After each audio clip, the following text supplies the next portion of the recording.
I'm hoping to parlay that story right now into when you and Brian wrote the song for Kiss. Do you mind telling that story? We wrote 2 songs for Kiss, but there was the one where you got the call from Gene Simmons. This is what I'm talking about. Yeah. So Gene Simmons.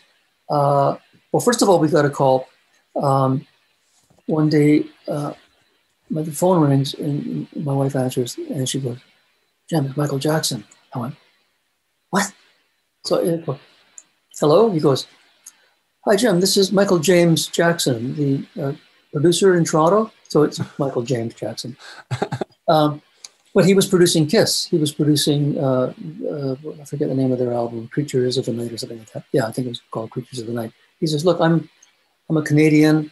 I'm producing Kiss. I'm aware of you and Brian." This is 1982, so Brian and I hadn't quite, lit the world on fire yet as songwriters. But Michael James Jackson, who happened to be a Canadian, knew of us, and said, "I'd love to put you in touch with Gene Simmons." So great. This was like, a big break for Brian and I as young writers.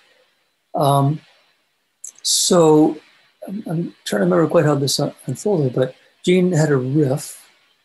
No, we started, I think the first song was a song I'd actually written for BTO called Rock and Roll Hell. And we sent that to Gene, and he liked it.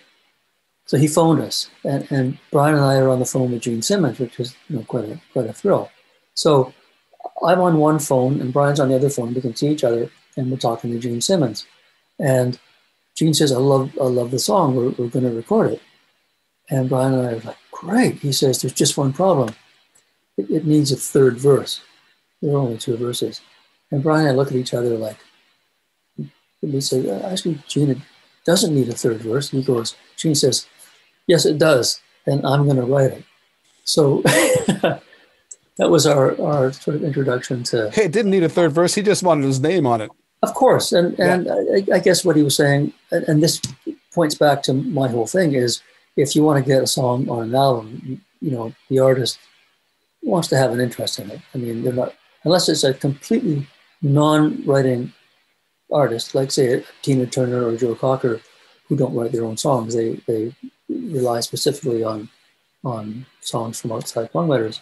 But even that can be doctored up. Look at Colonel Tom Parker with Elvis. He wrote him into all the songs. Elvis never wrote one note or had one word. There he is on the credits. Yeah. If you want to do you want my boy to do your songs, he's going to be in the credits.